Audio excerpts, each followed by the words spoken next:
Welcome back to JSR Garage. It's another month, and it's more work to do. I've taken 2 weeks of vacation, and during this week, the plan is to get the Granada ready, and then next Thursday, it has its appointment to change the windscreen. Gotten pretty far, I would say. Last time you saw it, I would have gotten this far. Fender's on, the lot of indicators are on, the door is on, and the fender was about to go on. It is. It has now gone on. Spot welded all the way along there, welded up underneath there and there, put some fiberglass filler on all of that. Wheel arch has been repaired. Well, it's pieced together by a lot of wheel arches, inner and outer. Spot welded all the way down the B pillar, and yeah, the door has to be adjusted a little bit. There's a gap here, and there's the opposite gap here, so the door has to be tilted a little bit.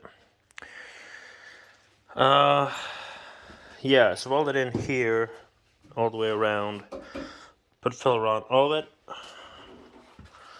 Rear panel is on, and yeah, that's the other corner, because that corner has been cut out. And this piece has been made ready to be fit in, to be welded there, to repair that big dent it had on this side that I knocked out with a sledgehammer 4 years ago. Yeah, I think it's 4 years ago I got this thing. I knocked that dent out with a sledgehammer. The rust here has been repaired with a wheel arch from a Mach 2. There's a slight difference. You can see it here. I know this isn't misaligned. This is just that wheel arch. It's smaller. The profile. It goes thick here and then it just narrows in on the top, which this one doesn't do. So that's going to be some filler work to get that nice and even. Yeah. Wheel, I'll have to put these Momo wheels on because the 4 steelies that I had, I have 8 steelies, 4 with hubcaps that I used the winter tires on, and then 4 styled ones where 2 of them got hit and they're not usable. So I'm having to put these on, these very 80s Momo 5 spokes, and I've had to get a set of lug nuts for aluminum wheels because the cone doesn't match at all on these standard steely ones. And yes, I did have these wheels on once before. I used those nuts. Not recommended. But yeah, so that's where we're starting now. Get that fixed. Then that hole from where the aerial was. Then it's pretty much grind welds, put filler on it, get the interior back in, wiring harness, windows, drive it. Well, it's been quite a few days, and I'm finally there. It's been a year and a month and 2 days since the crash. And finally, I say finally, it looks like the fender is on. There's a little bit of filler work going here. The window's back in. That window's back in. That door's on. It's all complete, working, functional. The rear glass is back in. It has an exhaust, one on either side, so it sounds like 2 3-cylinders. Yeah. And it's a lot of flat black around where it's been welded, then filler, primer, and then some paint over, just because primer and filler both takes in water, so need to cover it up. But yeah, it is complete and in this shape. I put these 80s 5-spoke Momos on it because that's what I have with summer tires that'll fit. Of course, the steel wheels that I had, they're bent. 2 of them are. And I have 3 left, so I need just 1 more, but I have these 4 with good tires, so they're on. Parking brake cable was adjusted, exhaust made up. The engine, I had a few issues with the engine. The points started collapsing. Fixed that. Lights all hooked up. Have a look. Back here, it's all back together again. Finally. The interior is back in.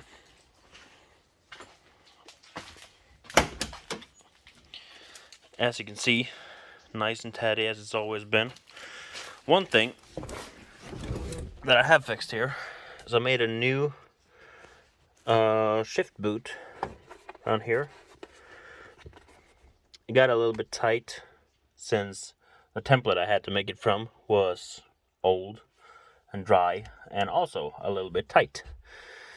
So it is a little tight to shift, but I can live with it. And 5-speed, of course. One of those last things I put in before I crashed it. New clutch and 5-speed trans. So yeah, it's all getting put back together now. Clock works. Not adjusted, but it works. Yeah, we're getting there now. Dome light works. Seats are in. Back seat. Door card. Everything in this door is from the old door, apart from the window. I had to buy that. But yeah, it has the same window crank, door card, door opening mechanism, the door latch mechanism, mirror. Unbelievably, the mirror stayed intact in the crash. It has a little dent in it back here. That's all that happened to it.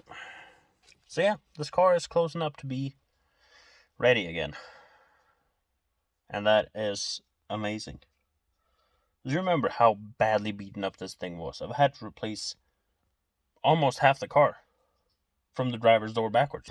Another thing I did before I crashed it was, I've always had this issue with it, where at idle, it'll run fine, and when it's cold, but as soon as it warms up, it gets a bit choppy. Like, it revs from like 500 RPM up to 2000, and it just stands there and does that. So, before I crashed it, I had bought a box full of carburetors, hoping one was okay. So I took the most complete one I could find, popped it open, cleaned it up, put it together, put it on the car, had it adjusted, and it is fantastic. Just look at this. So, car's nice and cold. It hasn't been started since yesterday. My feet are off the pedals. They're both here. Key, turn. It fires right up. Well-adjusted carburetor. Well-adjusted ignition system. And you can hear it now, it's a bit choppy with that exhaust exiting down there. That is what you get with 3 cylinders on either side. But it does sound awesome.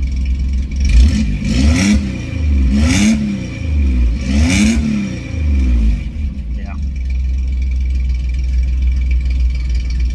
This is gonna be great. Back on the road, finally. And I even left one little thing in here. I'll shut it off. When I'd bumped my knee, I thought I bumped this knee into the door when I crashed. I didn't. I have adjusted this seat to where I've had it all the time. And with my foot on the clutch, which I didn't have when I crashed because I took him in, my knee is over a fist away from up here in the dash. This is like almost 2 fists, actually. But when I crashed, this knee went up into here. You can see that it has, well, this is bent. You can see this has a bit of a concave shape in it, this plate. That is from my knee hitting it. So I moved quite a bit of distance, but I didn't replace that consciously because I have 2 more of those plates. Those are perfect. But I left that in there because Well, it's a little bit of a memory. I wrecked this thing so bad, and a year later, it's back. Almost perfect. Well, looks like crap, but it's decent.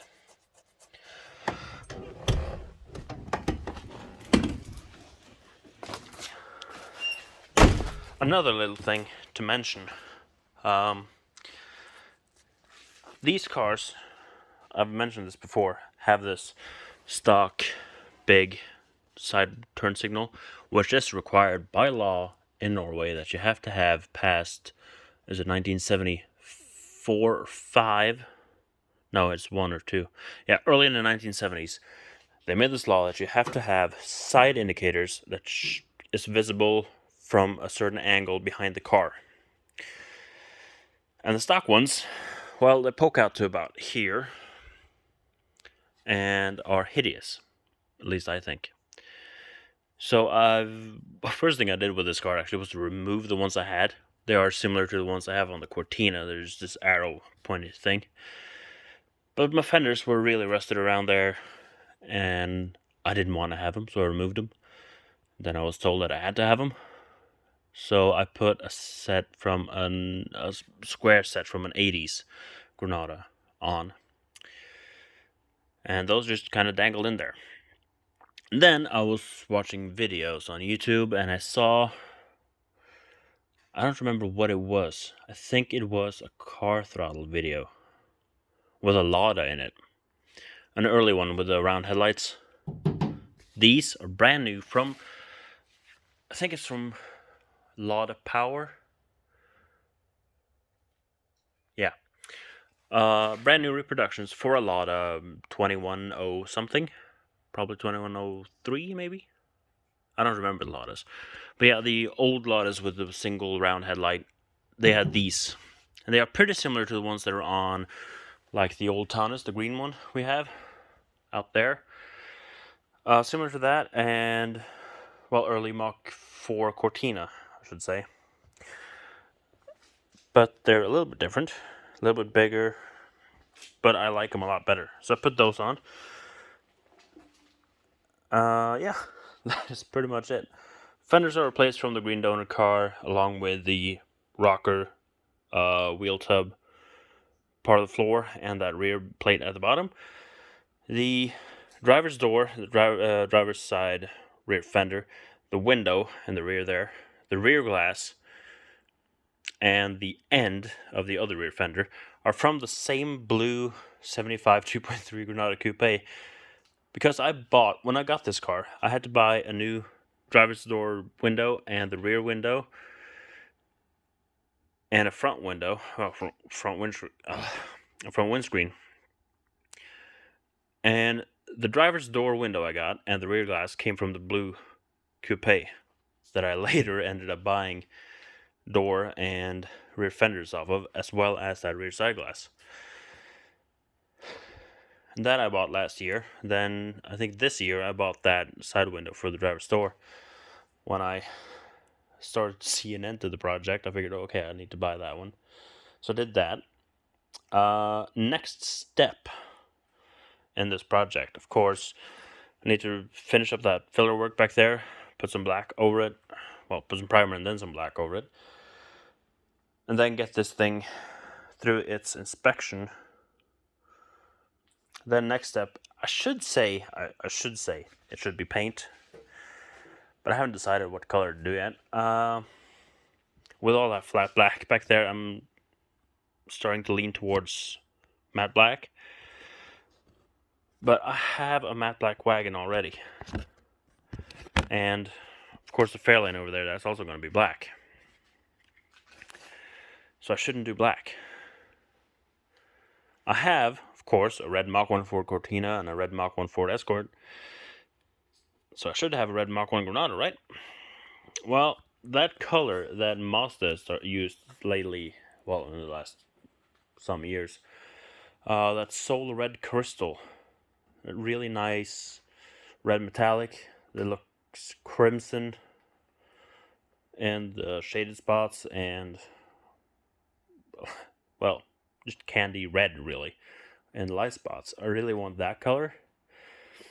Then again, I also think this thing would look awesome in Plum Crazy Purple, with of course a black hood and roof. But with Plum Crazy Purple, I'm also kind of required to do some graphics, like some flat black graphics on the side. I'm not sure yet, so I'll have to decide a color. I don't know which one, but there'll have to be some color of some sort. But yeah, finally, this thing is back. No.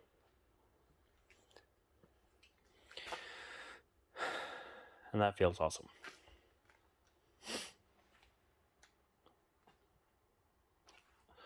Other than the painting plans, of course. Other than the painting plans, of course, I have had plans to V8 swap it, put a 302 in it. Of course, there is a 302 in there, but I shouldn't take that out because that runs good. The car's good. Well, that's filler work to do here too. And then paint. But yeah, that has been a plan with the car. V8 swap it, 4-speed top loader. There's one of those over there, actually, in the corner. That would be cool. I've also thought about, Cosworth YB in it, turbo 2-liter. Then again, this little V6, it runs decent for what it is, and I probably shouldn't do anything about it, really. So there are plans to do a lot of things with it. I'm not sure what I'm going to go with.